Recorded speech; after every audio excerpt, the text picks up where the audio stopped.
Ich sehe es komplett anders. Ja, 180 Grad. Ja, jetzt gibt es geil. endlich mal Stress hier. Geil, jetzt haben wir ja die richtige Übung gefunden. Übrigens sagt Kevin, dass wir jetzt hier wirklich jedes Prozent von deinen Dingen hier Jedes auseinandernehmen, Prozent. aber dafür ist es da.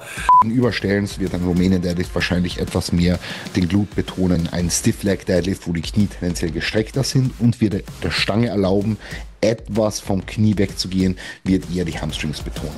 Ich würde immer anweisen, bei Kurzhantelvariationen, wo ich die Brust primär belasten will, dass ich oben an den Tellerrand greife. Wenn wir in der obersten Position sind, wird das Gewicht sich durch diese Positionierung mehr nach außen verlagern und dein Arm wird wahrscheinlich von alleine mehr nach außen gezogen. Ja, Guckt euch Bodybuilder beim Bankdrücken an, wenn sie die Brust abreißen und in den allermeisten Fällen sind sie genau hier.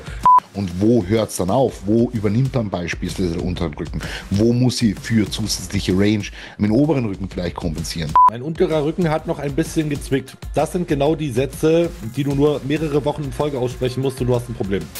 Leute, es ist soweit. Unser neues Format geht hier an den Start. Wir haben jetzt erstmal 10 Minuten rumgerödet, wie wir die technische Sache hier klären, die ganzen Videos einzublenden. Denn heute gehen wir in die Technik-Checks. Wir haben einiges an Material von euch bekommen. Vielen, vielen lieben Dank dafür. Wir sind auf jeden Fall jetzt erstmal abgesichert, euch jetzt hier ordentlich Feedback zu geben und werden heute schon mal den ersten Schwung machen. Aber bevor es richtig losgeht, erstmal eine kleine Update-Runde. Wie geht's euch, Jungs? Ja, so weit, so gut. Ich habe gerade vorher Fabi sein Update gesehen. Ab morgen 90 Grad. Ich habe jetzt schon, ich hab's schon ein bisschen mitgenommen. Ich kann das Ding ja in 15 Grad Schritten einstellen. Das haben wir jetzt zu lang zum Erklären, aber ich habe es quasi seit vorgestern habe ich schon mal auf 75 Grad gemacht. Und das Schöne ist halt so, das ist für mich so der geilste Heilungsindikator. Das war auch schon vorletzte Woche bei den 60 Grad so.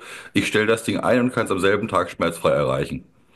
Also, das ist halt immer schon mal das Positivste. Aber die fucking Kniescheibe ist immer noch geschwollen, ne? Also, Wahnsinn. die Außenseite ist immer noch knüppelhart, also du kannst an der Außenseite immer noch nicht Knochen von Gewebe unterscheiden. Ähm, also man merkt schon, das arbeitet eine ganze Zeit lang. Ja. Wie ist jetzt deine Befindlichkeit dahingehend? Wie geht es jetzt im Alltag? Besser und besser, aber ich glaube hauptsächlich einfach nur, weil man sich irgendwie, man wird mit den Krücken, also zum einen, dadurch, dass das Bein sich passiv mehr beugen kann, muss natürlich auch weniger penetrant aufpassen. Da darf ja mal Beugung reinkommen, das macht es ja auch schon mal leichter, sich zu bewegen halt, ne? Ähm, und zum anderen wirst du halt eben auch einfach mobiler und besser mit den Krücken, sage ich mal so, ne? Also das geht, das geht alles gut in die richtige Richtung. Ich sag's dir halt, ey, das ist halt trotzdem, wenn du immer auf Krücken bist, ich bin jetzt froh, wenn ich meine Freundin einfach entlasten kann halt, ne, weil die halt den ganzen Tag die ganze Scheiße machen muss. Ähm, da kriegst du schon ein schlechtes Gewissen bei. Aber außerhalb davon, also da bin ich echt mega happy. Wie schaut's denn bei dir aus, Chris? Hast du die nächste Erkältungswelle überstanden? Jetzt die nächste Erkältungswelle überstanden. Die war ja wieder krank. War super schön. Diesmal dann auch so richtig. Also hat's mich so richtig zerlegt mit Fieber und Bettlägerigkeit und allem drum und dran.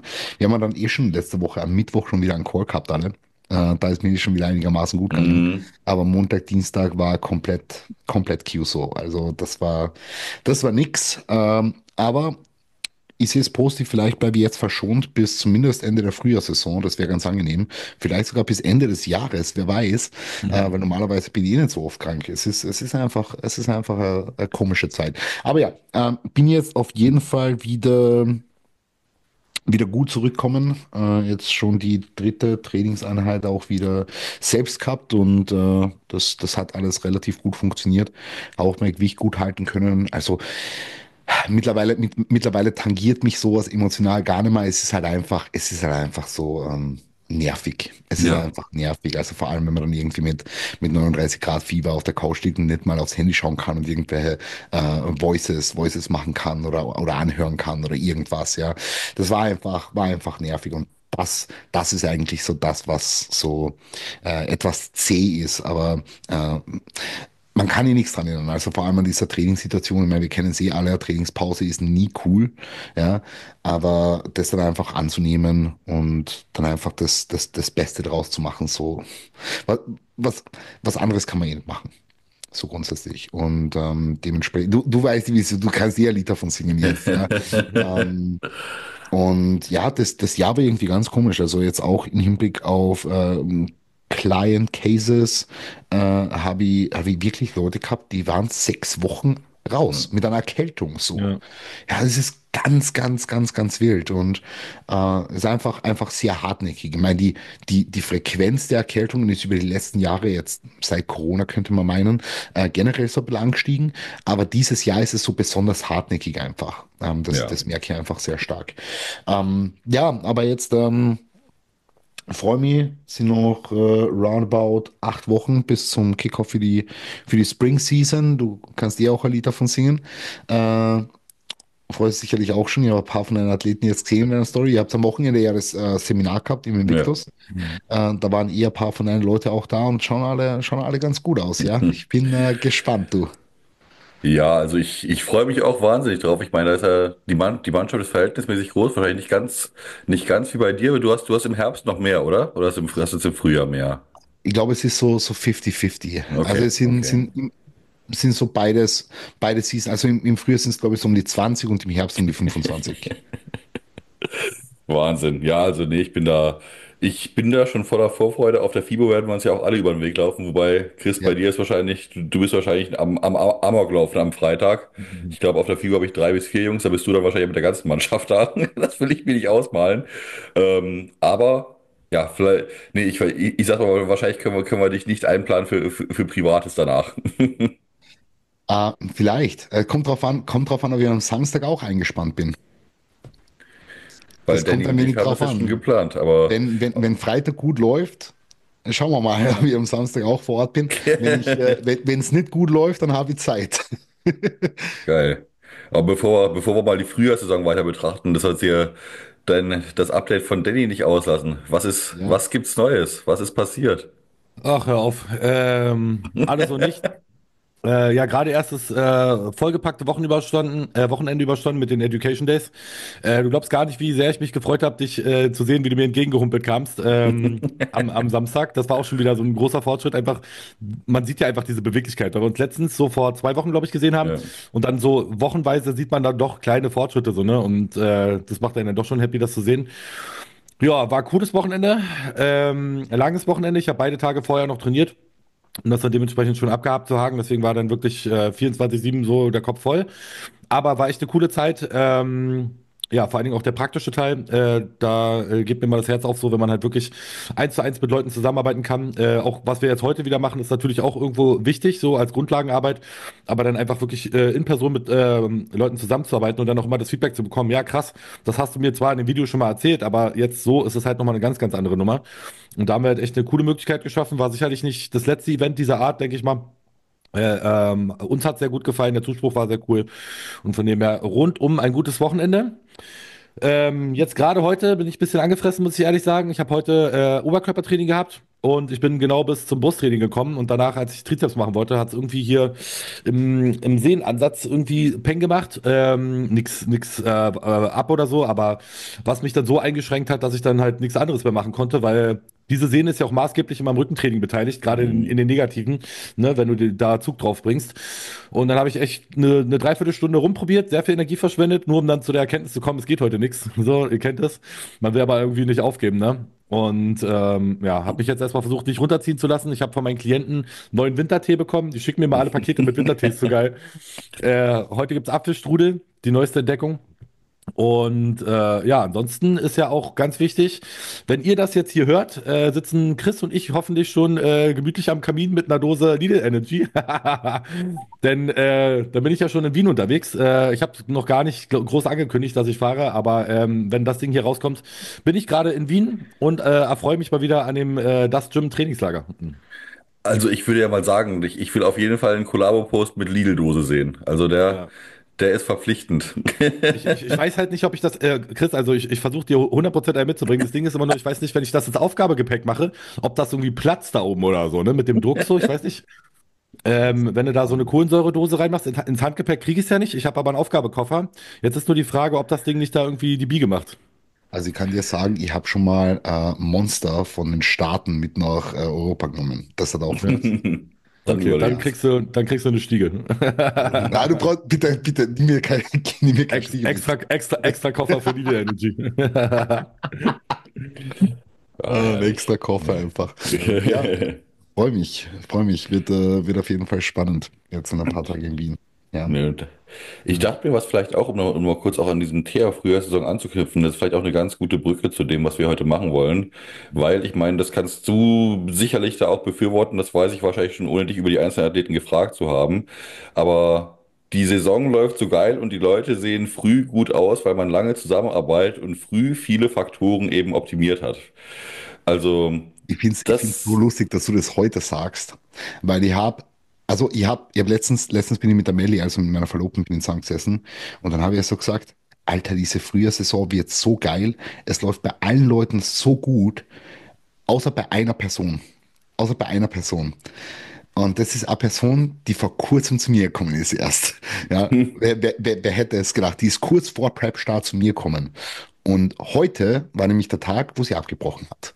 Ja, Mhm. das heißt, es läuft, also wenn eine Prep gut läuft, dann ist es meistens eine Prep, die schon, also wo die Zusammenarbeit einfach schon lange Zeit im Vorher existiert hat, um eben genau diese ganzen Dinge zu optimieren. Ja, beispielsweise jetzt den Trainingspart, den wir heute besprechen, aber auch andere Geschichten, ja, Verdauung, Ernährung, generell alles, ja, alles drumherum. Und weil du kannst jetzt nicht, keine Ahnung, irgendjemand kommt in der Prep in der Team.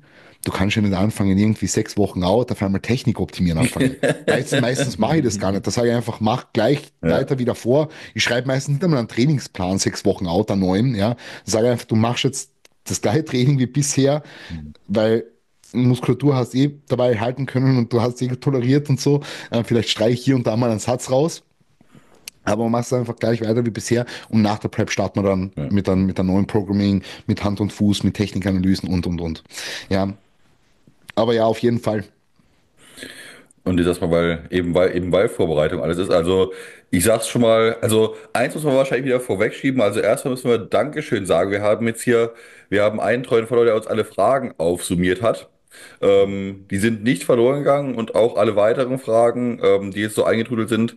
Wir werden das in Zukunft wieder abarbeiten, aber jetzt müssen wir natürlich erstmal das neue Thema machen und leider fehlt uns hier die Zeit, einen 3 Stunden Podcast für euch zu machen, auch wenn wir es auch hinbekommen würden. Dementsprechend machen wir jetzt heute mal den Fokus eben erstmal auf die Technikchecks und nehmen das mal wirklich vernünftig auseinander hier in der ersten Runde und dann könnte ich mir gut vorstellen, dass wir in Zukunft auch in einen Modus kommen, wo das so eine reguläre Mischung wird aus ein paar Technikchecks, ein paar Fragen, je nachdem, wie es bei euch ankommt. Das müsst ihr uns wissen lassen.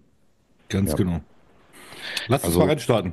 ja, wir haben jetzt mit der heutigen Episode 6 Videos, 6, 7 Videos, Ja. sowas um den Dreh. Du hast noch weitere Videos im Petto, Fabi. Die können wir uns dann fürs nächste Mal aufsparen oder wollen wir sie mit reinnehmen? Ich weiß nicht. Ich habe in Summe 22 Stück. Du hast 22 Stück, Also okay. haltet euch alle für den nächsten Aufruf bereit, weil wenn erstmal voll ist, dann ist voll und dann arbeiten wir natürlich auch erstmal alles ab, was wir haben, bevor wir in die nächste Runde machen. Ja, ich würde sagen, wir werden da eine gute Mixtur generieren. Ja. Ich werde jetzt zunächst mal reingehen und meinen Bildschirm teilen. Dumbbell Bench, erstes Video.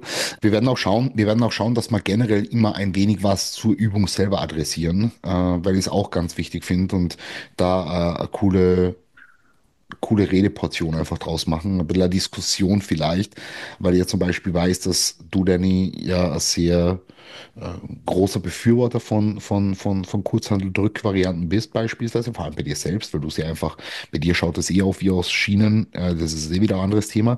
Äh, aber vielleicht wollen wir jetzt anknüpfend an die Ausführung hier einfach mal kurz drüber sprechen, äh, wie, wie ihr mit Drückvariationen, mit Kurzhanteln in eurem Programming, also bei Clients umgeht. Findet es bei euch oft Anwendung oder macht ihr eher Gebrauch von Maschinen oder stabileren Umfeldern? Also ich kann mal einen Startschuss machen. Ich bin in den meisten Fällen ich sag's mal andersrum, ich glaube in den Programmings und ganzen Coaching wahrscheinlich bei 2, 3 Stück sind Schrägbankdrückvarianten drin mit Kurzhanteln, aber auf Präferenzanfrage.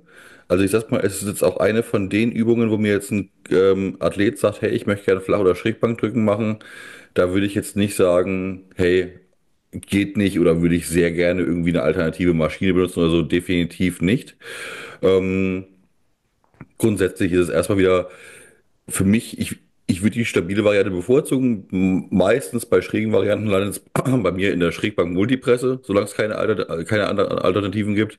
Und bei der Flachbank meistens an Brustpressen. Aber grundsätzlich ist es für mich trotzdem erstmal eine einwandfreie Übung. Die Limitierung fängt für mich immer bei sehr starken Athleten an, sowohl was das Umsetzen angeht, als auch was das Stabilisieren von den Hanteln eben angeht. Weil entweder werden sie vom Durchmesser sehr groß und die Range of Motion ist eingeschränkt, oder sie werden eben sehr lang und es wird schwieriger, sie zu balancen. Aber ich meine, beim Kevin hier sind diese Limitierungen ja nicht der Fall. Und von daher würde ich sagen, ist jetzt keine Übung, wo ich sage, die muss in jedes Programm rein, aber kann. Und wenn jetzt jemand nur Kurzhanteln zu Hause hätte, dann würde ich ihn sofort drücken lassen, ohne irgendein Verlustempfinden zu haben. Ja. Danny, wie ist das bei dir?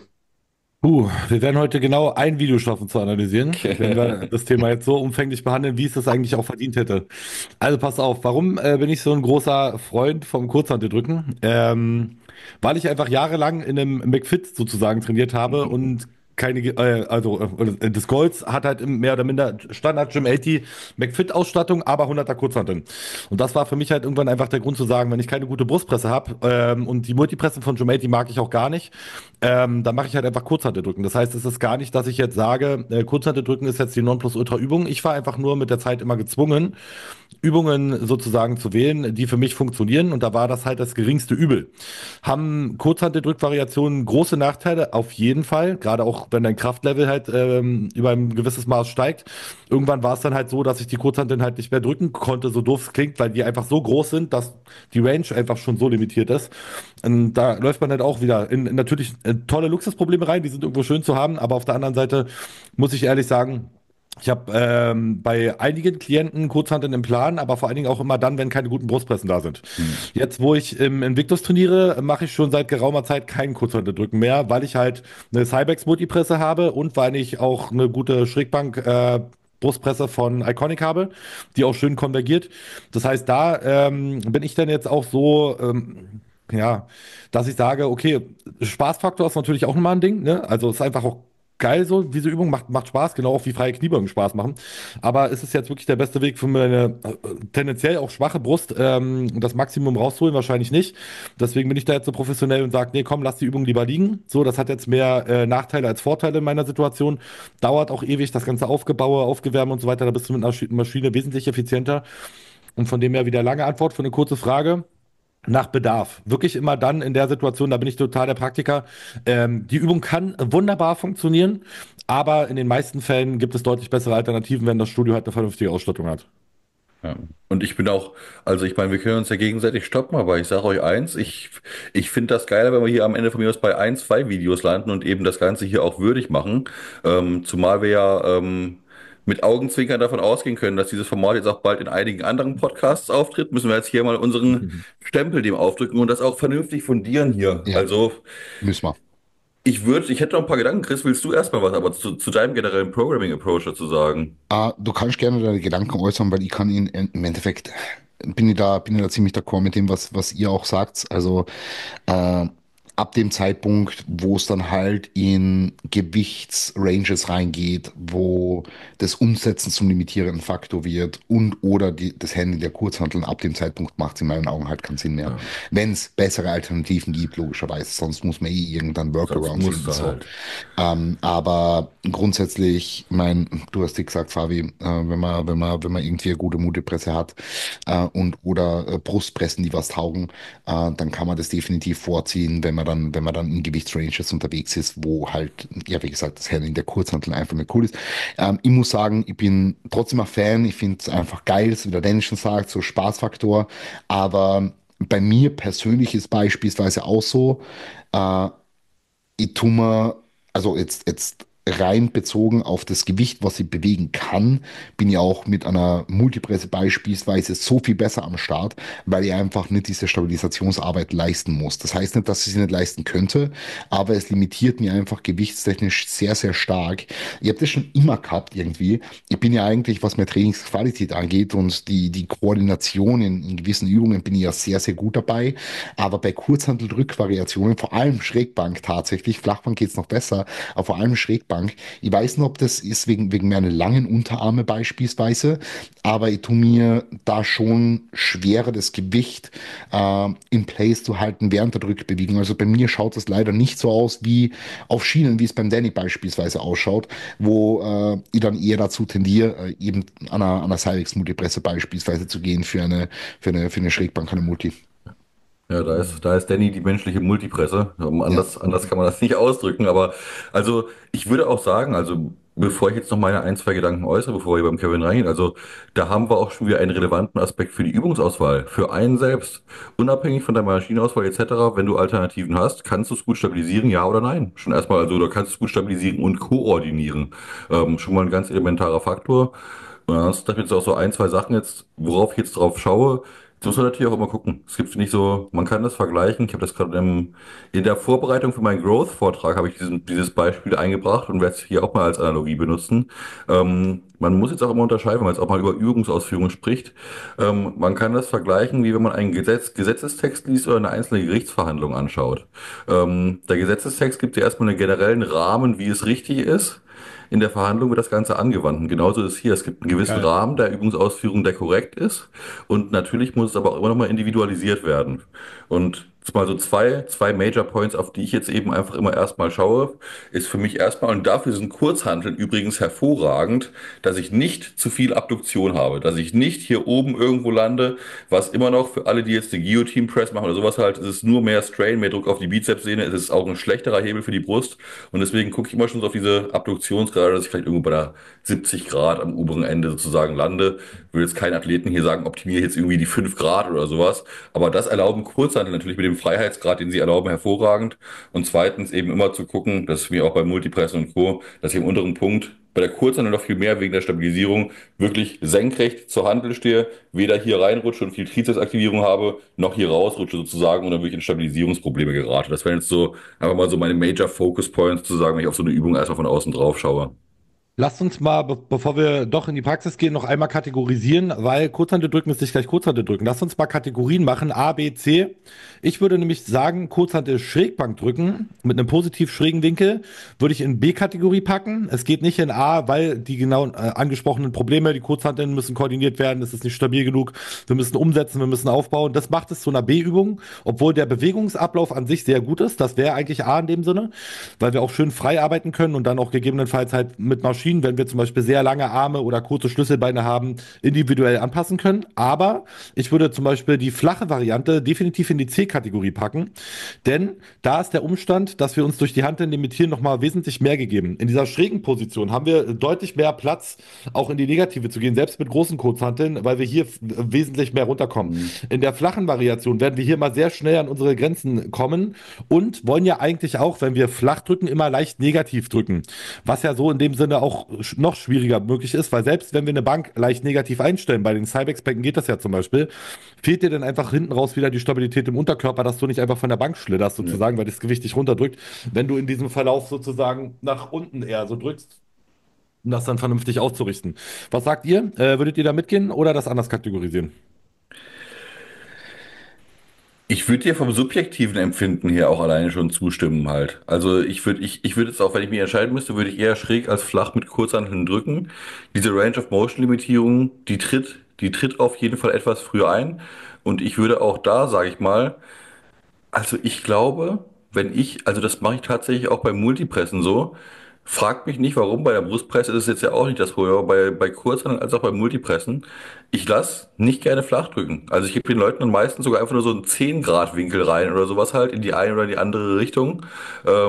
Rest in Peace John Meadows, der hat das gleiche schon vor vielen, vielen Jahren gesagt, weil es einfach so ein bisschen ergonomischer für die Schulter ist. Also ich mache dann auch gerne zum Beispiel bei so Flachvarianten, das passiert dann eher an der Multipresse, da habe ich es zum Beispiel auch gerade im Einsatz, auch zum Beispiel so einen marginal negativen Winkel. Einfach so eine 5-Kilo-Scheibe vorne unter die Bank drunter und das macht, ihr denkt jetzt, das sind ein paar Zentimeter, legt's drunter und probiert's aus, das fühlt sich ganz anders an. Ja, Hm. find ich Ich habe geil. Ja, Ja, ich hätte noch einen Punkt, der darauf, also Ja. wir springen heute wahrscheinlich, aber Chris, jetzt erstmal ja. deine Kategorisierung, würde ich sagen. Na, bitte, fahr du zuerst fort. Ich kann mir das Äh, behalten. Was du gerade gesagt hast, ist auch ein Fehler, den ich hier bei dem Kevin gesehen habe. Diese Ausrichtung hängt auch maßgeblich damit zusammen, wie viel Druck ihr auf welchen Teil der Schulterblätter gebt. Denn beim Kevin zum Beispiel sieht man hier, er legt den Kopf auf die Bank ab. Das macht das Schulterblatt hinten irgendwo zu. Das heißt, du limitierst dich in dem, wie dein Schulterblatt arbeiten kann, weil dein Kopf natürlich dann irgendwo auch folgt und das Schulterblatt nach hinten drückt. Du willst aber bei diesen flachen Variationen tendenziell eher den Kopf von der Bank nehmen, nicht jetzt auf die Brust, sondern eher in der neutralen Verlängerung, aber hier ein bisschen Abstand haben, damit das Schulterblatt halt nicht hinten weggeklappt wird, weil damit bist du auch in einem Winkel, wo du tendenziell mit der Schulter dann oftmals in so eine Limitation reinkommst, die du nicht hättest, wenn du frei sozusagen liegst und der Kopf das Schulterblatt nicht zumacht. Deswegen ist dieser Negativwinkel oftmals auch alleine schon die Sache, ich liege negativ und die meisten Leute nehmen den Kopf dann dadurch ein bisschen hoch. Das ist auch so ein passiver Effekt, wo die Leute es Mhm. dann aus Versehen richtig machen und deshalb dann diese richtige Positionierung einnehmen und dann immer sagen, oh, negativ fühlt sich besser an. Am besten ist natürlich, du kombinierst beides, den negativen Winkel und die richtige Position. Ja. Ja, also fanden wir jetzt im Endeffekt auch so. Also jetzt auch die Kategorisierung, wie ihr sie jetzt angesprochen habt, also normales Flachbankdrücken mit Kurzhanteln probieren wir eigentlich tatsächlich relativ selten, äh, weil es auch da oftmals einfach beispielsweise gute Brustpressen gibt, etc. Ähm, aber ich würde es auch so sagen, dass eine Schrägbankvariante beispielsweise in diese B-Kategorisierung fällt, wie du jetzt so schön gesagt hast, Danny.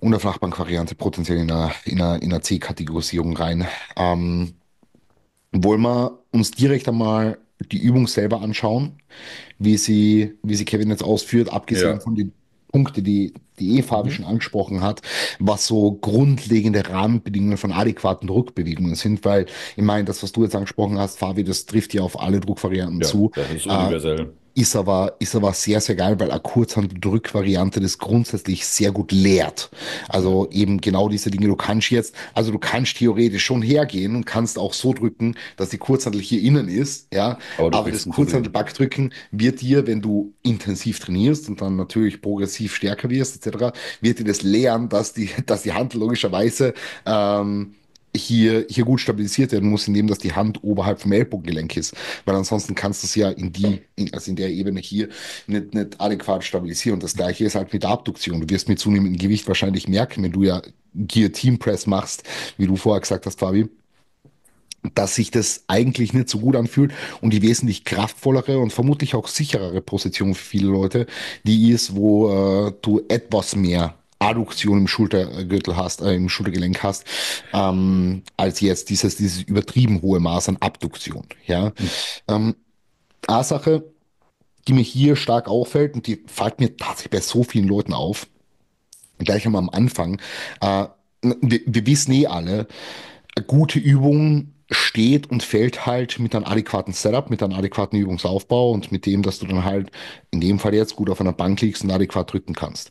Und natürlich, bis du schlussendlich bei der ersten Wiederholung ankommst, nicht zu viel Kraft aufgewendet hast, um schlussendlich das Set zu komplettieren. Und das ist eben so ein zentraler Faktor, vor allem bei Kurzhantelrückvariationen, weil du musst sie irgendwie umsetzen. So. Ja. Ja, und das ist jetzt vielleicht noch ein Zuckerschlecken, das halt irgendwie noch gebacken zu bekommen. In Kevin sein Fall, ich weiß gar nicht, was das jetzt Gewicht ist, 30 Kilo, irgendwas 30 oder 36 oder irgend sowas. Aber sobald du dann irgendwie, keine Ahnung, 50, 60 Kilo hier hast, geht es nicht mehr irgendwie, weil du wirst so effizient wie möglich sein müssen, um entsprechend ja, Last dann innerhalb von der Übung bewältigen zu können. Ja. Und was ich da sehr, sehr geil finde, ist einfach, ich meine, es ist jetzt definitiv nicht schlecht. Was ich da jetzt noch sagen wollte, ist halt zum Thema Umsetzen. Äh, ich weiß nicht, wie ihr das euren Trainees lehrt, aber ich habe es auch ganz gerne, dass die Hanteln halt so nah wie möglich schon am Oberkörper positioniert sind. Also so eng wie möglich am Körper und so weit wie möglich oben auf den Oberschenkeln, sodass man sich dann quasi nur mehr nach hinten fallen lassen braucht und in der adäquaten Startposition ist für die eigentliche Druckbewegung. Also so mache ich das eigentlich und so ist es wirklich kein Problem. Ich habe schon 65, 70 Kilo Kurzhantelbankdrücken gemacht äh, mit genau dieser Technik. Also einfach auf den Oberschenkeln ablegen und dann nach hinten gehen. ähnlich, wie es jetzt hier beispielsweise der Kevin macht, aber hier beispielsweise sieht man, dass er direkt, obwohl die Beine noch nicht einmal auf dem Boden sind, schon versucht, die Hanteln gleichzeitig nach oben zu bewegen, obwohl er noch eigentlich komplett Ja. instabil auf der Bank liegt. Und was ich immer machen würde, ist nach hinten gehen, Hanteln positionieren, Beine stabil am Boden platzieren, also wirklich jetzt die perfekte Startposition einnehmen und auch dann mit der ersten Wiederholung direkt starten. Ja. Ich sehe es komplett anders. Ja, 180 Grad. Ja, jetzt gibt's geil. endlich mal Stress hier. Geil, jetzt haben wir ja die richtige Übung gefunden. Ja, Pass auf, ich kann es voll verstehen, wenn du sagst, also das erste Problem, was Kevin ja erstmal hat, was er noch gar nicht weiß, ist, er hat die Hand wahrscheinlich vom Boden irgendwie aufgehoben oder so. Das ist schon mal eine halbe Wiederholung Kreuzheben, die ihn dann auch wieder dementsprechend Ressourcen kostet. Ich habe ein extra Video dazu gemacht, wo ich 40 Minuten erkläre, warum du dir bitte eine Bank vor deine Bank ja. stellst, wo die Hanteln drauf liegen. Und dann, wenn ich das im Personal Training den Leuten zeige, dann sagen die, ah ja, cool, verstehe ich. Dann gehen sie zu der Bank und machen das Kreuzheben von der Bank. Nein. Du legst die Hanteln auf die Bank, legst deine Knie, warte mal, die gerade drin? Machst deine Knie sozusagen an die Hanteln ran und lässt dich dann mit den Hanteln nach hinten fallen. Du hebst sie nicht auf, sondern du gehst mit den Knien an die Hanteln und lässt dich dann einfach nach hinten fallen, um da schon mal keine Kraft zu verschenken. Auch da wieder mit 30. Hat man mich jetzt überhaupt noch gehört ohne Mikro? Ja. Ja, ja, Ja. schon ein wenig. Mit 30 Kilo merkt man das noch nicht so, aber wenn du wirklich in hohe Drückbereiche kommst, geht das gar nicht anders. Du kannst nicht 80 Kilo mal eben links und rechts vom Boden aufheben. Das ist schon mal die erste Sache, mit der ich starten würde. Wenn man jetzt so vorgehen wollen würde, wie du sagst, Chris, dass man die Hand nah an den Körper ranbringt und sich nach hinten fallen lässt, bin ich voll bei dir. Aber ich denke, es ist die wesentlich bessere Option, die Hand in die obere Position umzusetzen. Das ist nicht nur effizienter, wenn es darum geht, Kraft zu sparen, sondern bringt auch dich in eine Position, wo du nicht in einer verletzungsanfälligen Position von der Schulter hier rausdrücken musst. Weil wie viele Leute werden denn in der wirklich perfekten Schulterblattpositionierung hier ankommen und dann sicher hochdrücken? Es wäre doch wesentlich besser, wenn wir es technisch schaffen, die Hand denn so umzusetzen, dass wir mit gestreckten Armen hier oben ankommen und dann die erste Bewegung sozusagen machen. Und ja, Leute, das ist reine Techniksache. Das kostet nicht mehr Kraft. Das habe ich schon mit 85 Kilo gemacht und das geht wunderbar. Das ist wirklich nur eine reine technische Komponente und dafür musst du aber die Hanteln vorne aufs Knie stellen, weil du willst ja hebeln. Du willst mit deinem Knie die Knie nach hinten schmeißen und dabei, Achtung, machst du die Arme gerade. Das heißt, und je größer die Hanteln sind, desto einfacher geht das sogar. Weil wenn du jetzt 80 Kilo Kunsthölzern hast, die sind ja schon hier oben. Die musst du sozusagen nur noch nach hinten nehmen und das geht wunderbar. Das heißt, versucht mal, die Hanteln vorne aufs Knie zu stellen und beim nach hinten fallen lassen, die Arme steif und gerade zu machen, um in der oberen Position anzukommen. Der größte Fehler, den ich immer sehe, egal bei welcher Variation, ob jetzt flach oder schräg ist, dass die Leute rechts umsetzen, links um rechts. Also nicht gleichzeitig, sondern nacheinander mit den Armen. Das geht voll in die Hose. Das müsst ihr euch abgewöhnen. Von dem her, ich verlinke mal irgendwo oben dieses Tutorial, was ich mal gemacht habe. Da sind diese ganzen Punkte 40 Minuten in der Tiefe erklärt, bis ich dann mal einen Satz gemacht habe, um das zu zeigen, wie das funktioniert. Aber das ist ein Punkt, den ich komplett anders angehen würde, weil diese Technik hier hat so viele Nachteile und du siehst es ja auch bei Kevin. Er hat ja auch gar nicht auf Schulterhebene umgesetzt, sondern er drückt die Hand noch, während er die auf der Bauchposition ungefähr hat, was auch wieder einen sehr großen Winkel in der vorderen Schulter erzeugt und dafür sorgt, dass er nicht nur alles aus der vorderen Schulter drückt, sondern dir auch noch sehr verletzungsanfällig ist, weil die eher in die interne Rotation geht. Mhm. Finde Ich ich, sehe finde schon. ich, finde ich eine coole Mhm. Herangehensweise. Was würdest du sagen, Fabi? Nee, wir machen heute einen Podcast zu einer Übung. Ich finde das mega geil. Also ich finde es mega geil, weil es den Leuten mal wieder jetzt hier in einem sehr, sehr praktischen Fall verdeutlicht, zu sagen, dass halt eben auch noch mehr zugehört, als irgendwie nur einen Trainingsplan zu schreiben oder sowas halt, Ja. ne? Also, was ich mal noch sagen wollte, ist, also übrigens ist das für mich ein Grund, um das nochmal so ein bisschen zu ergänzen, zu sagen, genau wegen dieser ganzen Thematik ist Kurzhandel, Schulterdrücken für mich sowas von tot. Weil da kriegst du diesen Umsatzprozess nicht vernünftig hin, wenn das schwer wird, das ist ein behindertes Verletzungsrisiko. Ähm, Ich stimme euch voll zu. Ich will jetzt mal die Kritik mit dem Positiven verbessern, wenn du mal kurz in die Position gehst, wo er wirklich in seinem Setting drin ist. Da sieht man jetzt auch hier, da genau in dem Sprung, sieht man auch, untenrum nimmt er eigentlich sogar die perfekte Bankdrückposition ein, bringt die Beine und die Quads auf Spannung sozusagen halt, ne? Also das, wo der Kevin da jetzt da reingeht sozusagen, hier sieht man, die Füße sind so leicht nach hinten gestellt, er bringt da Spannung auf die Quads drauf, stabilisiert sich quasi von unten raus, da wirklich hervorragend. Und das wäre jetzt genau die Position, aus der er starten soll. Also diesen Stabilisierungsgrad im Unterkörper auch. Ich sage jetzt nicht, dass jeder auch bei kurzen Bankdrücken diese Technik benutzen muss, diese Bankdrückertechnik, aber es schadet auch auf jeden Fall nicht. Aber genau das wäre jetzt die Position, in der man sein muss, wenn es losgeht. Und das ist ja auch hier wieder das Wichtige. Wir haben eine komplexere Übung mit einem höheren Stabilisierungsgrad. Und umso wichtiger ist es, bevor man in die Übung reingeht, dass man eben schon alle Maßnahmen der Stabilisierung getroffen hat, dass man das eben nicht währenddessen machen muss. Auch noch ein wichtiger Punkt, was die Leute vergessen. Alles, was weit weg von deinem Körper ist, wird sehr schwer zu bewegen sein. Alles, was nah dran ist, hast du bessere Hebelverhältnisse. Das heißt, beim Umsetzen, egal in welcher Form auch immer, nehmt die Ellbogen erstmal an den Körper ran, dann ist der Umsatzprozess wesentlich besser gestaltet von den Hebelverhältnissen. Und wenn ihr in die Position geht, dann gehen die Arme sozusagen auf und in die Abduktion. Dass ihr halt sozusagen erst, also dass ihr das trennt. Das Mhm. Umsetzen und das Drücken nachher sind zwei verschiedene Dinge. Viele Leute setzen um und haben die Ellbogen hier so draußen, ne, und haben die Hand in sozusagen hier beim Umsetzen und dementsprechend schwer wird es natürlich, die dann irgendwann zu fangen, so in Ja. dem Sinne. Ja. Wenn du aber dich eng machst sozusagen und die Hand dann möglichst nah an den Körper bringst, wird das Ganze auch schon mal wesentlich effizienter.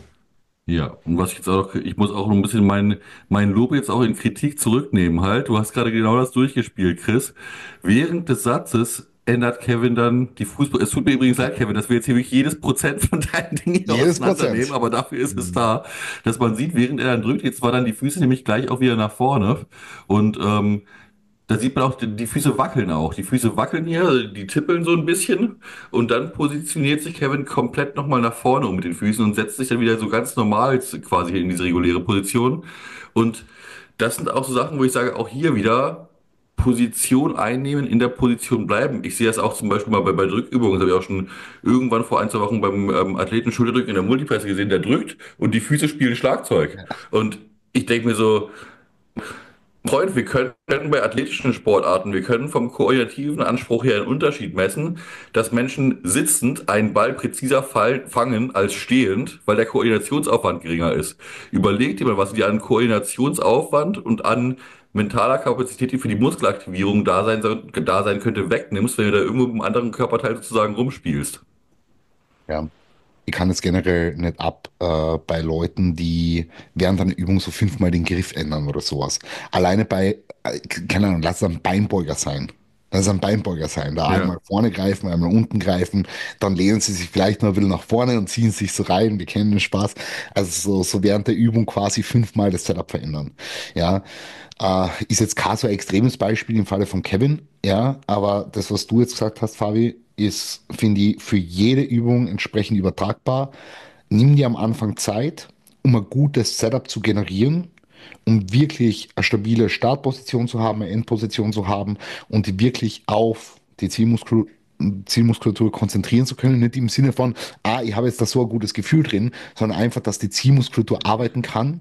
Ja, wolltest du was sagen, Fabi?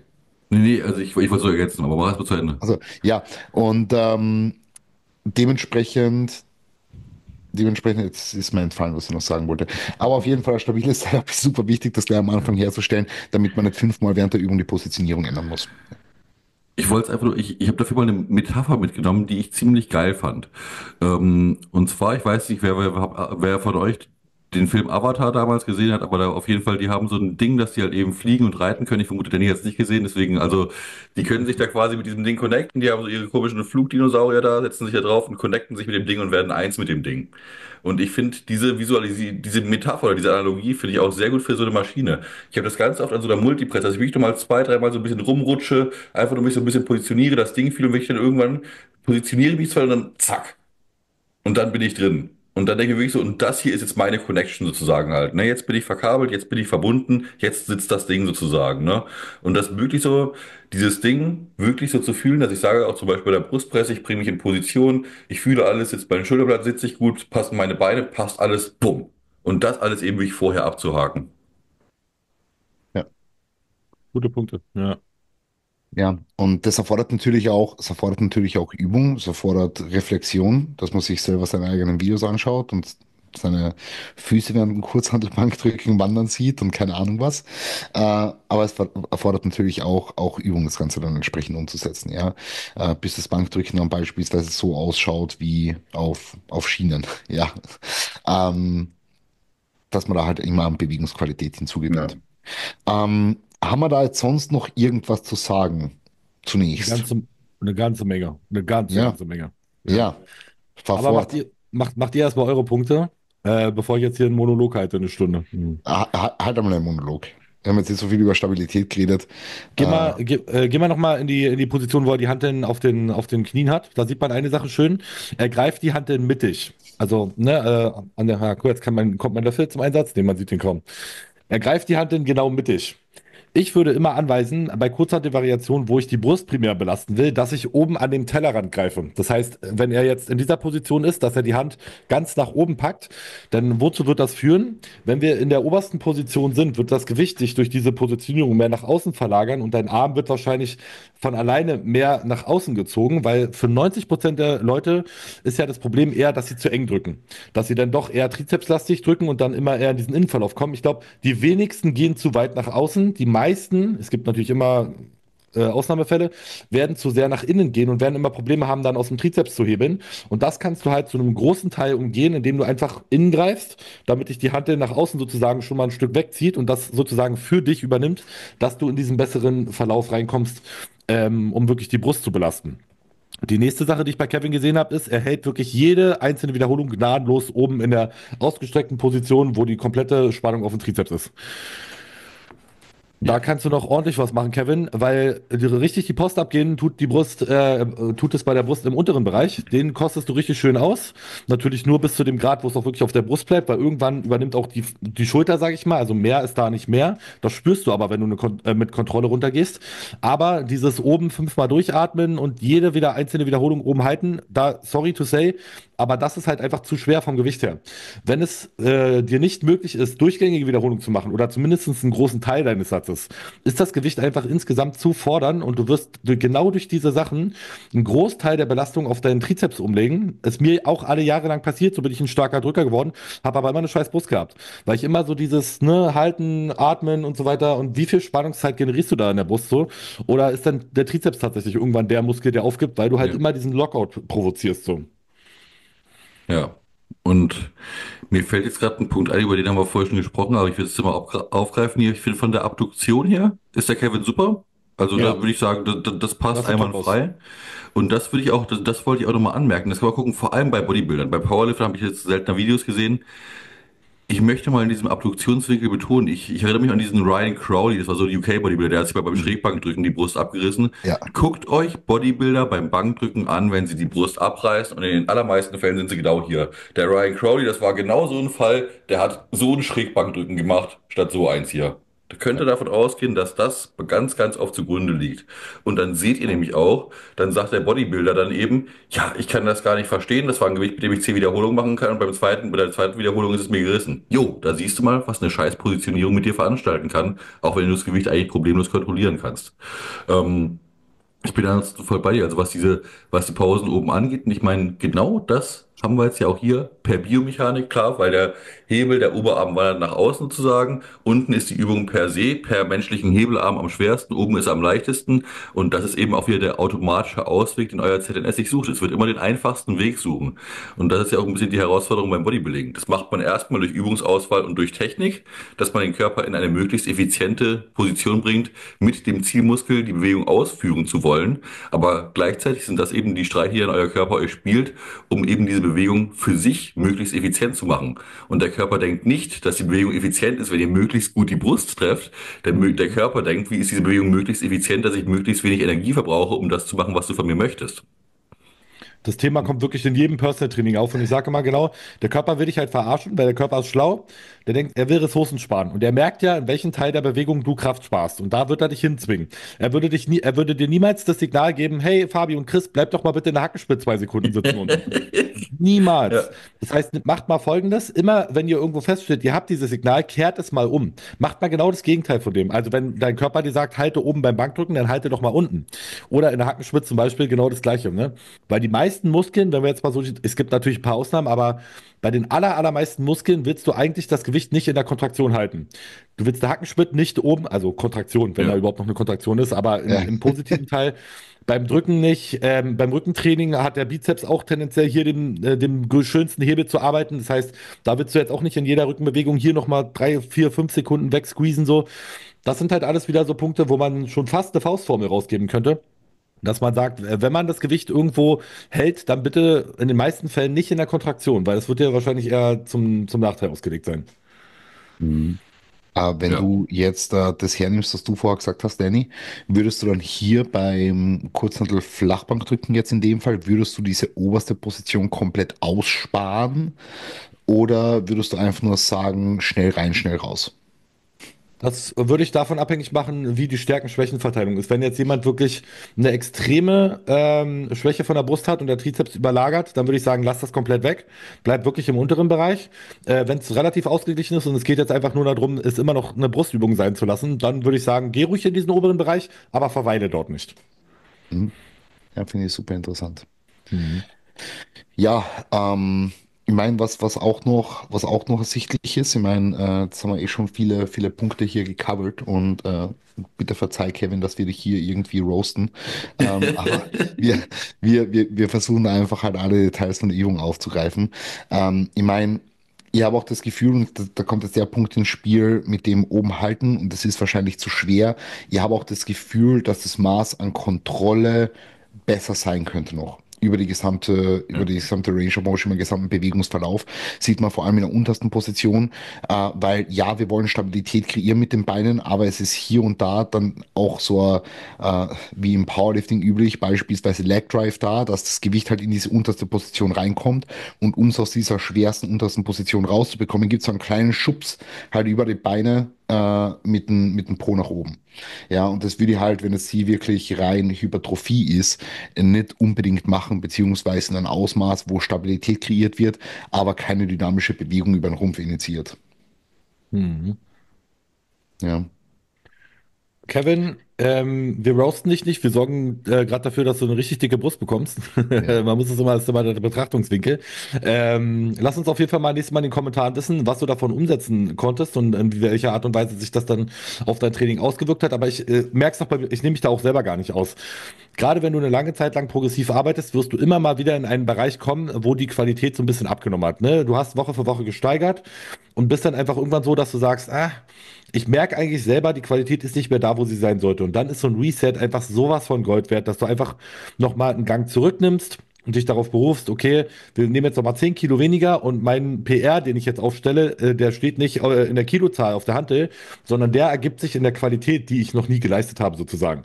Dass man einfach nochmal sagt, pass auf, ich gehe jetzt nochmal mit einer richtig geilen 10 von 10 Bilderbuchausführung an die Sache ran und steigere mich dann nochmal nach oben. Ich habe es noch nicht ein einziges Mal bereut, das getan zu haben. Ganz im Gegenteil, danach wurde immer alles besser und gerade in Kevins Fall, glaube ich, wie gesagt, seine Grundlage ist ja sehr solide von dem, was er macht. Dass da jetzt einfach nochmal wirklich mit 10 Kilo weniger, ne, aber mit diesen ganzen perfekten Parametern und das die ganze Zeit in Bewegung zu halten und so weiter, wird so viel mehr für dich machen und dich halt auch weniger verschleißen, dass du wirklich an allen Ecken gewinnst. Yep. Und was man jetzt mal noch sagen muss, jetzt auch mal für den unbedarften Zuschauer. Kevin ist für mich jetzt trotzdem hier irgendwo, ich würde Kevin trotzdem noch irgendwo so eine 6 bis 7 von 10 dafür geben Ja, halt, ne? Also das ist jetzt hier keine 2 von 10 oder sowas in der Benotung, ne? Das nur auch nochmal, um euch aufzuzeigen, wie viel Potenzial eben einfach nach oben ist, obwohl das jetzt alles andere als irgendwie katastrophal ist oder so. Das ist ganz bestimmt nicht. ja, muss man nochmal dazu sagen. Ja, das ist alles viel Detailarbeit, weil so die Basics grundsätzlich stimmen jetzt schon mal. Er wird sich jetzt wahrscheinlich dann nicht irgendwie verletzen oder sowas. Ja, weil, wie gesagt, diese ganzen Safety Measures, die wir jetzt aufgebracht haben, die passen ja grundsätzlich. Das ist jetzt hier Performance-Optimierung, Hypertrophie-Optimierung, über das sprechen wir jetzt. Genau. Und ich würde auch immer noch eine gewisse Freiheitsgrade da drin lassen, sage ich mal so, ne? Danny, ich nehme bei unser Beispiel aus dem Podcast, der bei dir noch rauskommt, ist unser Zweier-Podcast, Thema Wadentraining. Wenn ich jetzt Danny ein Technikfeedback gebe, ich sehe, Danny hat fette Waden und sehe, Danny nimmt 30% mehr Range of Motion in der Kontraktion mit für die Waden als ich, dann komme ich jetzt nicht mit Danny, das muss jetzt aber rausnehmen, das geht jetzt aber gar nicht. Also seht das auch immer noch so, dass jetzt hier Ich denke, das meiste, was wir gesagt haben, ist allgemeingültig, aber es muss trotzdem immer noch aufs Individuum angewendet werden. Also, das ist immer noch wichtig dabei. Wichtig ist immer offen bleiben, immer grundsätzlich. Also du kannst dir sicher sein, Fabi, nachdem du mir die Argumente geliefert hast, mit der Stretch-Position habe ich in meinem nächsten Wadentraining den Test gemacht, dass ich dann gesagt habe, okay, Mhm. nachdem ich in die Kontraktion gegangen bin, mache ich mal noch im unteren Bereich welche und da ist halt wirklich nichts mehr bei rumgekommen. Ich war fertig. Mhm. Und dann Also ist da es gibt sich bei perfekt. mir wirklich Ja, keinen Unterschied, ob ich nach der Kontraktion nochmal, weil ich habe das auch schon gesehen, ne? Leute, okay, jetzt mach noch ein paar Partials und dann kommen wirklich noch 10 Dinger oder so. Ich mache da noch einen halben und dann ist ja. Schicht im Schacht so. Aber ich probiere es natürlich, weil ich bin mir nicht Ja, zu fein, dann zu sagen, so, nee, ich weiß alles besser, sondern ganz im Gegenteil. Und ich glaube, in diesem Punkt ist das große Problem, dass Leute mal alles persönlich nehmen. Wenn wir jetzt sagen, ey Kevin, du musst deinen Ellbogen mehr rausnehmen, fühlt euch nicht angegriffen. Das ist halt einfach ganz objektiv. Wir bewerten jetzt diese Übung, nicht dich als Mensch. Du bist ein feiner Kerl, da bin ich mir sicher. Und der größte Fehler, den man machen kann, ist, diese Sachen persönlich zu nehmen, weil dann macht man zu, verschließt sich vor der Verbesserung, die eigentlich möglich wäre, ja, und dreht sich dann irgendwann im Kreis. Seid dankbar für Feedback, für Herausforderungen, ja, für Kritik, so was an euch herangetragen wird. Ich würd mir das viel, viel öfter wünschen, dass mal jemand sagt, du, an der Stelle, warum machst du das so? Hast du mal überlegt, das so und so zu machen? Ob ich es am Ende so umsetze, ist die andere Sache. Aber allein mal wieder diesen Input zu haben, cool. Ich kann was Neues probieren, das habe ich vielleicht übersehen, geil. Da freue ich mich drüber. Dann finde ich froh, wenn ich kritisiert ja. werde, weil das ist ein Geschenk.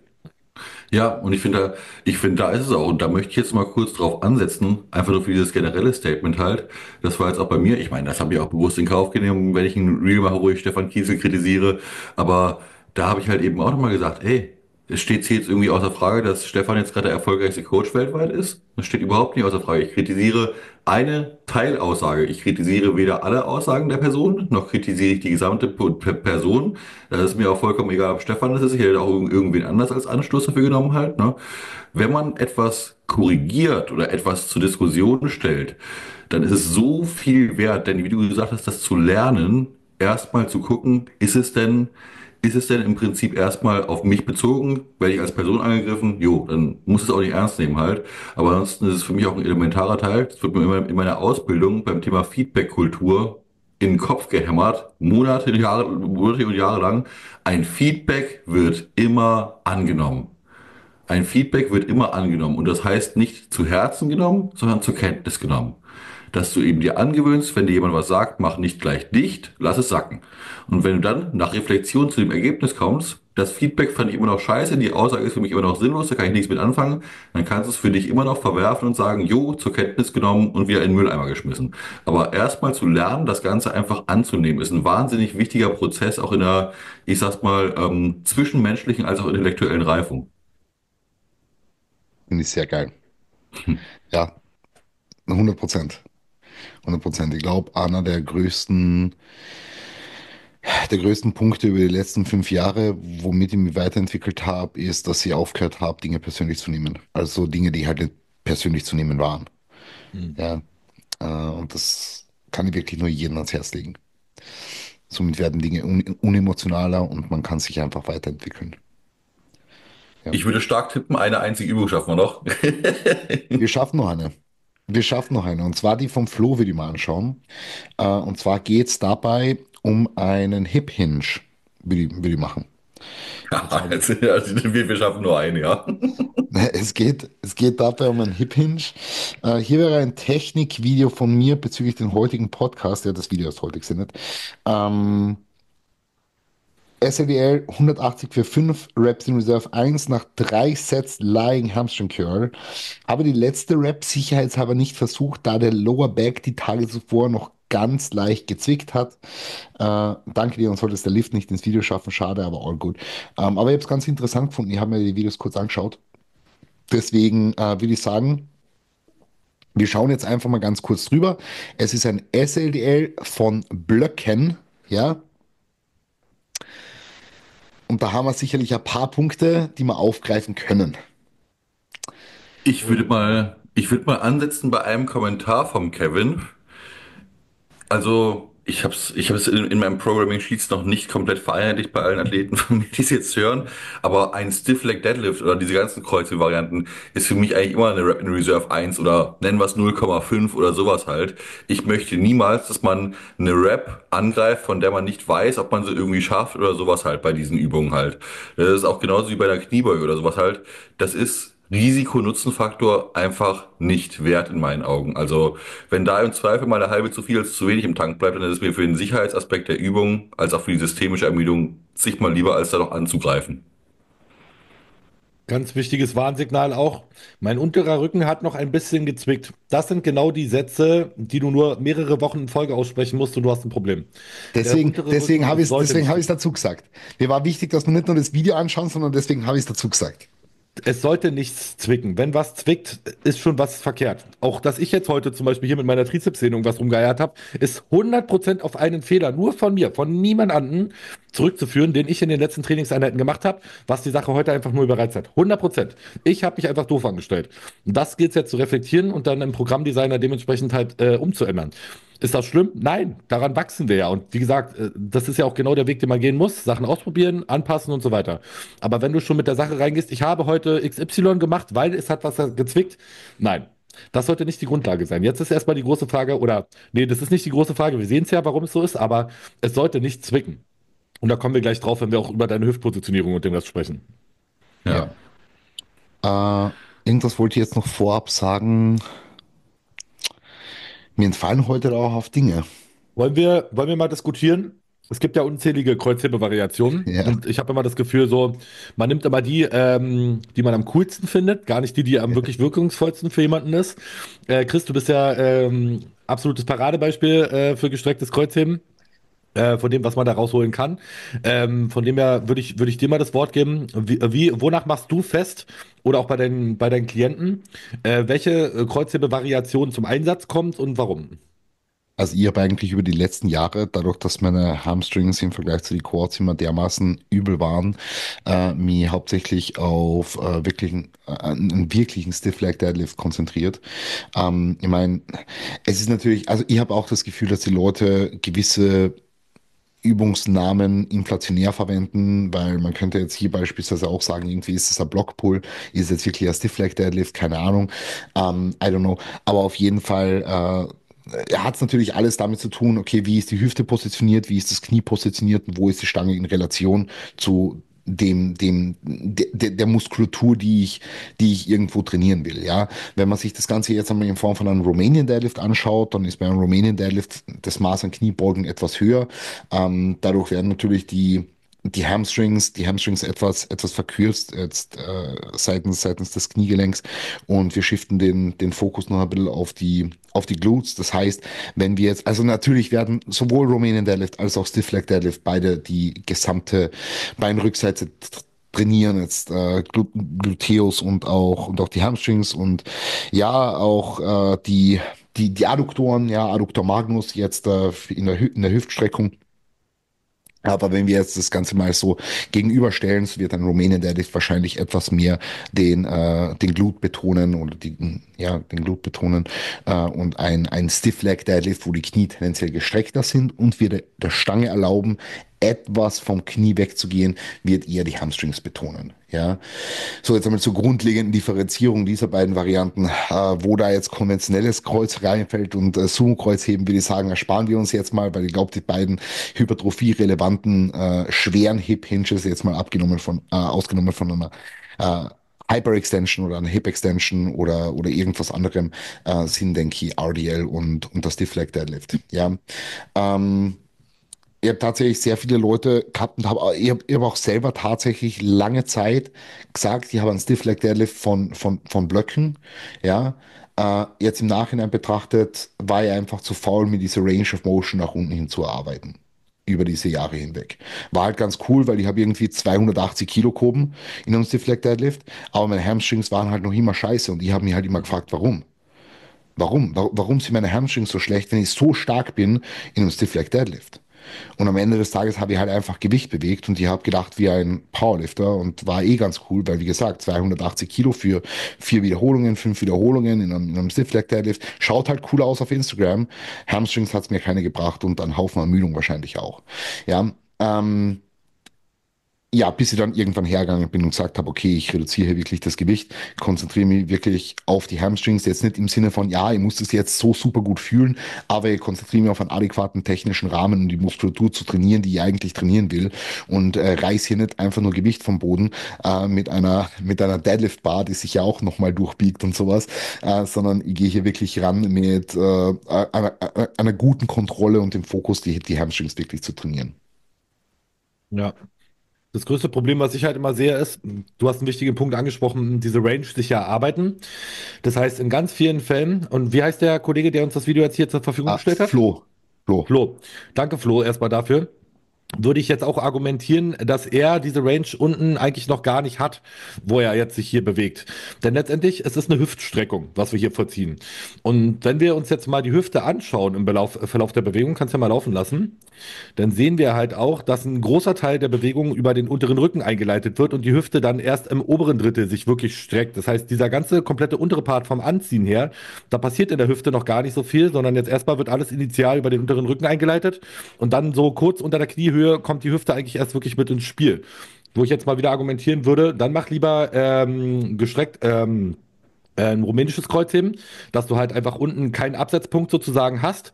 Und du guckst mal bitte in deiner Videoaufnahme, also du filmst dich mal dabei, während du rumänisches Kreuzheben machst, ohne unten abzusetzen, bis zu welchem Punkt deine Hüfte wirklich aktiv agiert und ab welchem Punkt dann nur noch der untere Rücken sozusagen übernimmt.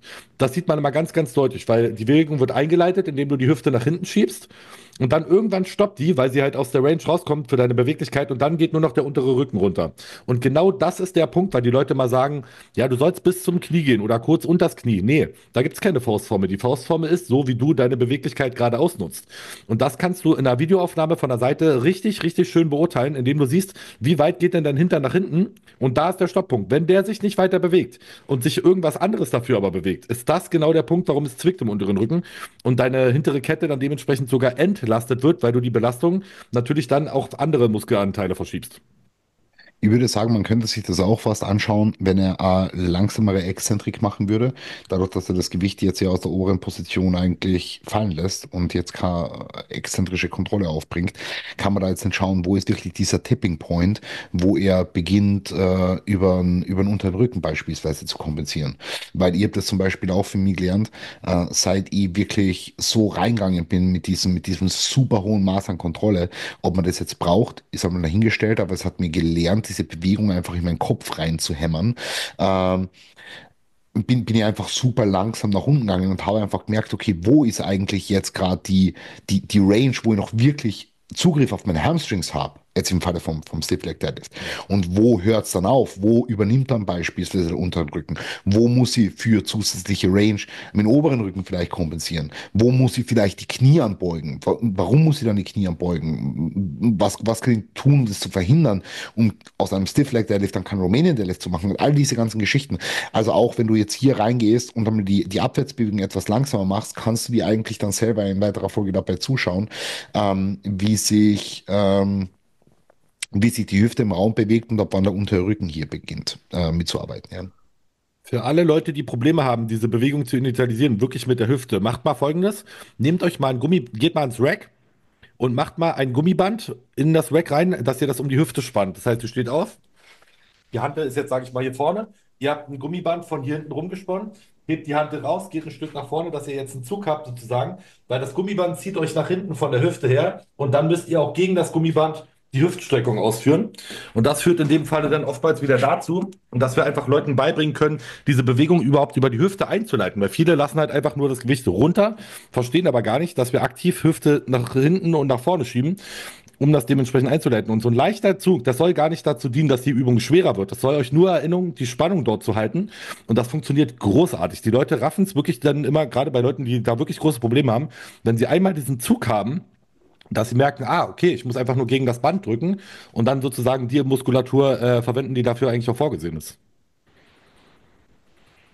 Fabi. Ich würde erstmal noch eine Sache bei diesen Hip Hinges einfach zu bedenken geben, für alle Leute einfach erstmal so von der Übungsauswahl von den fokussierten Muskeln. Diese Endrange da unten, wo der Flo jetzt gerade steht, das ist ein Shitload an Adduktoren. Und das darf man auch nicht vergessen. Tiefe Grade der Hüftextension, egal ob das ein Hip Hinge oder ein Quad Compound ist, ist auch immer jede Menge Adduktor mit dabei. Egal wie viel jetzt Glutes und Beuger verhältnismäßig machen. Das ist einfach nur nochmal für mich immer so wichtig, das mal so von der Consideration, sag ich mal, mit reinzunehmen. Ne? Ansonsten sehe ich beim Flo das. Ich meine, da sind wir, Chris, bei mir auch in zig Technikchecks drüber sozusagen. Und ich muss auch sagen, das ist auch einer der Gründe, warum ich dann, auch wenn ich liebend gerne hingen würde, das habe ich koordinativ nie auf das Level bekommen halt. Ich zitiere Christian Coes, Lordose in der Lendenwirbelsäule. Ähm, Das ist eigentlich genau die Endposition, in der ich mich auch selbst oft wiedergefunden habe, wo man eben sieht, dass da wahrscheinlich auch erstmal ein leichteres Gewicht und ein Aufräumen der Technik wahrscheinlich hier sehr, sehr nützlich wäre. Ich bin ehrlich gesagt inzwischen nicht mehr so ein Freund davon, pauschal zu sagen, mach den Stiff-Leg oder den RDL, vor allem den Stiff-Leg bis zum Boden, einfach nur, weil es wieder Hebelverhältnisse nicht berücksichtigt, wie lang sind die Arme, wie sind die Beine etc. Und was für den einen bis zum Boden ist, kann für den anderen quasi ein Deficit-Deadlift sein und für den anderen ein Block-Deadlift sein. Deswegen muss man da immer, finde ich, erstmal die eigene Mechanik und den Grad der Hüftextension anschauen und nicht einfach nur, ist die Stange auf dem Boden, ja oder nein. Also das man auch so erstmal als Gedanken mit rein. Ja. Also, ich meine, Flo hat hier über die Rückenschmerzen auch gesprochen. Das kann natürlich jetzt mal ein kurzer Disclaimer, es kann unfassbar viele Ursachen haben.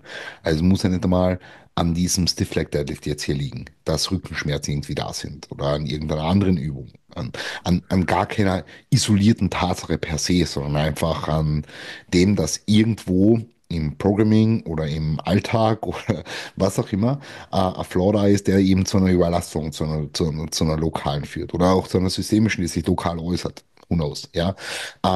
Aber ähm, Schmerzen sind ein irrsinnig komplexes Thema, müssen jetzt nicht damit in Zusammenhang stehen, aber was man halt ganz klar sieht, und Danny hat vorher ganz schön gesagt, so man sieht, dass die Hüfte nicht adäquat arbeitet und dass sehr viel über den unteren Rücken gemacht wird. So, und jetzt stell dir mal vor, du hast jetzt hier, keine Ahnung, was das sind, 180, 190? 190, glaube ich, hat er geschrieben gehabt. 190, sag mal 190. Er hat jetzt hier 190 Kilo und jetzt hat er hier in dieser untersten Position kyphosierte Lendenwirbelsäule, das heißt gebeugte Lendenwirbelsäule. Das heißt, die Rückenstrecker sind auch quasi in einer Vordehnung vorpositioniert. So, jetzt geht er in die Bewegung rein, Hüfte arbeitet nicht gescheit, aber was arbeitet jetzt da unter Rücken? Das heißt, diese ganzen Rückenstrecker kontrahieren und bewegen diese Last, zumindest teilweise, von 190 Kilogramm über einen bestimmten Weg, sodass du von dieser untersten Position mit diesen 190 Kilogramm mit einem ziemlich hohen Load auf die Rückenstrecker hergehst Mhm. und in diese oberste Position reinbewegst, wo auf einmal der Rücken wieder physiologisch durchgestreckt ist im Sinne von einer Lordose, ja, das heißt, die Rückenstrecker haben kontrahiert.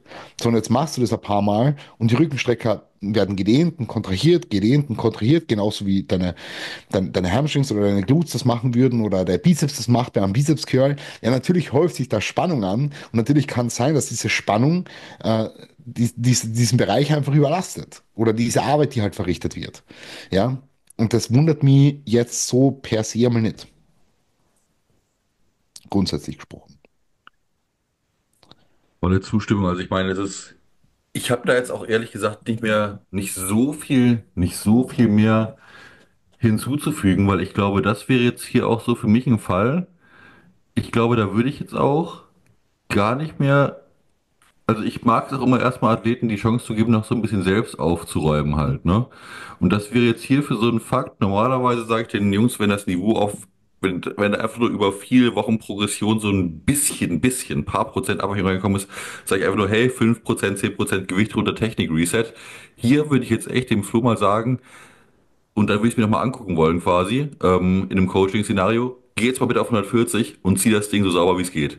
Und dann kann ich erstmal beurteilen, wenn das Gewicht für dich nicht mehr zu schwer ist, was ist jetzt Verfälschung, Verschlechterung der Ausführung durchs Gewicht und was ist einfach nur Erlernen des Movement Patterns noch nötig. Und das kann man dann mit sowas erstmal deutlich besser feststellen, als wenn man jetzt irgendwo bei der grenzwertig hohen Last sagt, hey, Flo, wir haben jetzt noch die und die Punkte, nimm mal 5 Kilo runter und versuch's dann nochmal, sondern dann lieber zu sagen, hey, nochmal wieder weniger from scratch, jetzt bitte aufräumen.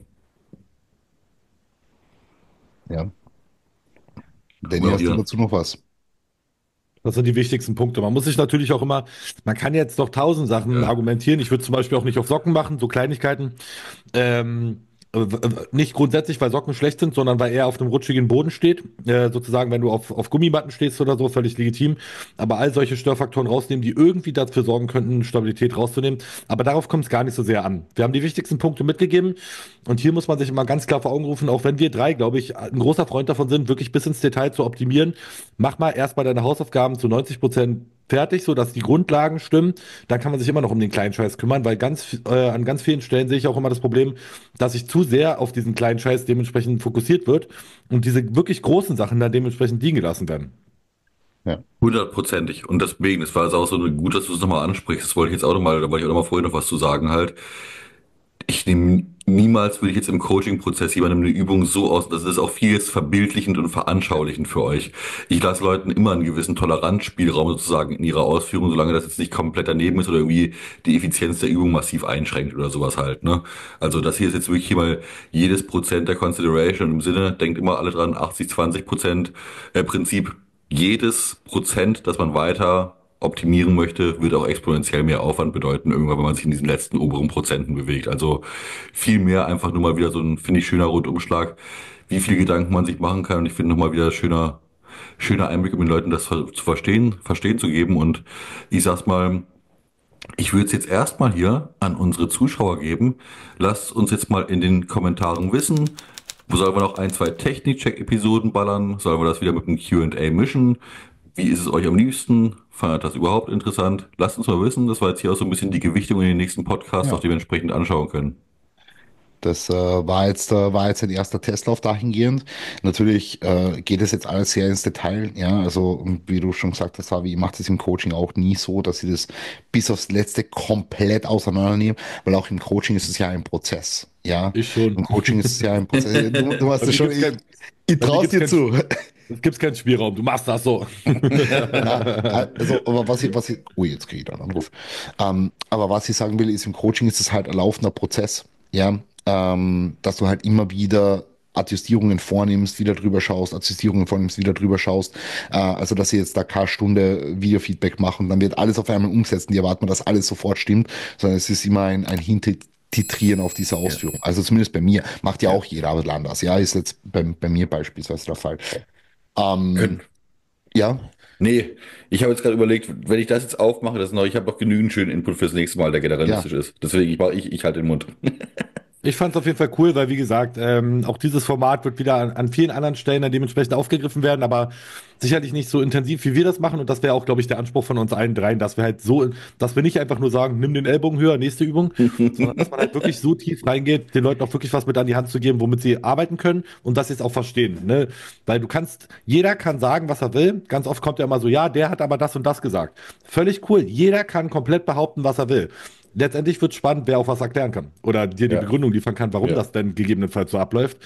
Und von dem her fand ich die Runde sehr, sehr cool. Haben wir uns, denke ich, gut ergänzt hier und freue mich auf die nächste, muss ich ehrlich sagen. Ebenso.